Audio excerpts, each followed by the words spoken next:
দেখো প্রসাদের লাইন কত বড়। তো অরবিন্দের বার্থডের দিনগা জন্মদিনের দিনগা এখানে লাইন ধরা হয়েছিল। সব কিছু মানে এত কিছু আয়োজন, একদিকে কেকের লাইন, একদিকে হলো বড়া পাও, একদিকে পুরি সবজি।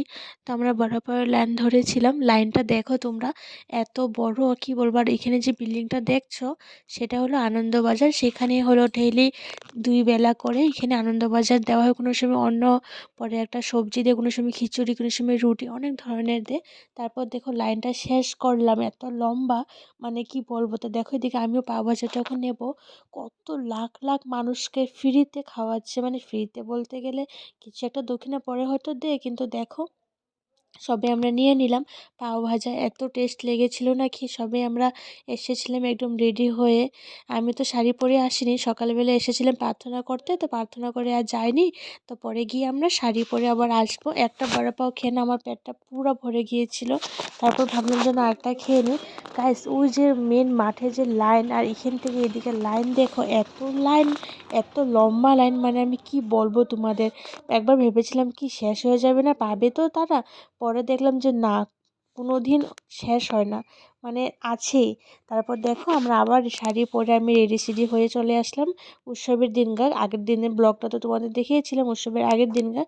তো আজ হলো উৎসব। তারপর দেখো আমি লালপাড়া শাড়ি পরেছি। আমাকে কেমন লাগছে তোমরা অবশ্যই কমেন্ট করে বলবে। কিন্তু আমি দেখছি ভিউজ মোটামুটি আসে, কিন্তু না কমেন্ট অনেক কম আসে। আমি তো সবার পোস্টে গিয়ে কমেন্ট করি, কিন্তু জানি না আমাকে কেন বা সবাই কমেন্ট করে না, বা কী কারণে, আমার কি পছন্দ না তোমাদের একটু কমেন্ট করে আমাকে বলবে। তো আবার বলছি যে কমেন্টই করবে। ভিডিও করে ধরে দেওয়ার মতন এরকম কেউ ছিল না।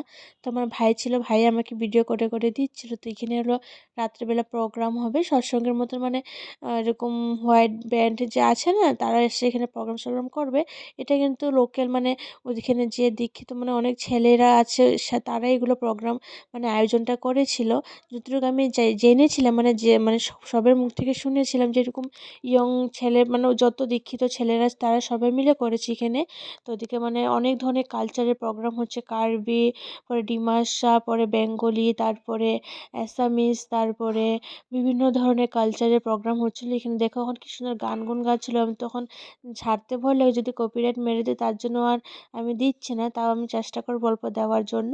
তারপর দিনের বেলা আমরা এখানে শাড়ি পরে এসে অনেক সময় বসলাম। বসে তারপর আমরা আনন্দবাজারে যাব, আনন্দবাজারে করব।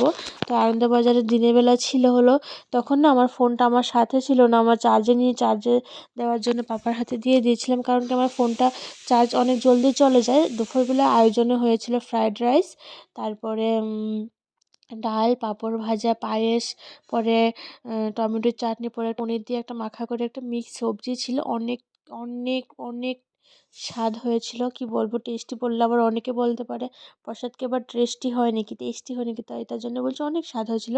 তো দেখো এদিকে সবাই মানে বসে বসে এমনি প্রার্থনা গান গুন হচ্ছিল, গুরুদেবের গানও হচ্ছিল, এমনি এমনি গানও হচ্ছিল। তো রাত্রেবেলা আমরা একটুখানি দেখাদেখি করে তারপর আমরা চা খেতে চলে আসলাম। সবসময় তো আর আশ্রমে খেতে, মানে একটা এসেছি জন্য এক জায়গায় একটু বাইরে খেতেও ভালো লাগে, তাই না বল। তারপর দেখো এদিকে মুড়ি মাখা নিয়ে নিচ্ছি। এত টেস্ট না খেতে, কি বলবো তোমাদের, 10 টাকা হলে অনেক টেস্ট। আর এখানে চাটা তো ফেমাস, তোমাদেরকে বললামই। বিহারে আসলে না কিছু খাও না খাও, চা, মুড়ি মাখা আর ঘুগনি পুরি আর এইসব কিন্তু খাবেই তোমরা অবশ্যই। তারপর দেখো চাটা খাচ্ছি, চাটা অনেক টেস্ট হয়েছিল। চাটা খাওয়া দাওয়া করে তারপর আমরা যেখানে প্রোগ্রাম হবে সেখানে চলে যাবো। তারপর কিছুক্ষণ ছিলাম আমরা, মানে এদিকে দেখো শাখা দিচ্ছিল, যে শাখা কি ভালো না বলে আমি নিইনি। আমার যে বড় বলছে ভাইকে দিয়েছিলাম, আমাকে শাখা শাখা নিইনি, মামিয়ে নিয়েছিল। তারপর ওখানে আবার চলে আসলাম হলো আমার পাওভাজি খেতে, ধোসা খেতে।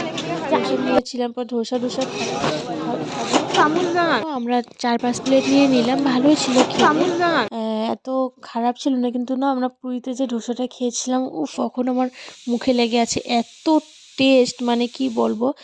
ওই আন্দাজে এখানে কোয়ান্টিটিটা একটু কম, 80 করে নিয়েছিল হয়তো, ভুলে গিয়েছি সঠিক, আমার মনে নেই। তারপর দেখো এদিকে প্রোগ্রাম হচ্ছে, তো আমরা এখানে একটু অ্যাটেন্ড করলাম, ভালোই লাগছিল মোটামুটি, এত খারাপ লাগেনি। তারপর দেখো এদিকে বৌরানিমা আর রবীন্দ্রা চলে আসলো এখানে। তো এটা তোমার সাথে একটু দেখালাম। যার যেটা মতামত সবার নিয়ে তো আমার কিছু বলার নেই। অনেক অনেক ধরনের কথাবার্তা বলে, কিন্তু সেখানে আমার কিছু বলার নেই। আমার ভালো লাগে, আমি আমাদের মানে কি বলবো আর সেটাই কথা। তারপর এদিকে দেখো অনেক মানুষ ছিল, অনেক অনেক মানুষ ছিল, এত ভালো লাগছিল কি বলবো। পরে হলো আমরা এদিকে দেখো প্রসাদ খেতে রাত্রেবেলা আমরা প্রোগ্রাম অ্যাটেন্ড করে তারপর আমরা এখানে এসে পড়লাম। রাত্রেবেলা দিয়েছে রুটি, একটা পনির দিয়ে একটা মানে পনিরটাকে একটু পুরো ফাটাফাট মানে একটা ভেঙে একটা মানে একটা সবজি টাইপের ডাল টাইপের বানিয়েছিল, অনেক টেস্ট ছিল। তারপরে আজকের জন্য পাবে, আবার দেখাবো একটা ব্লগে।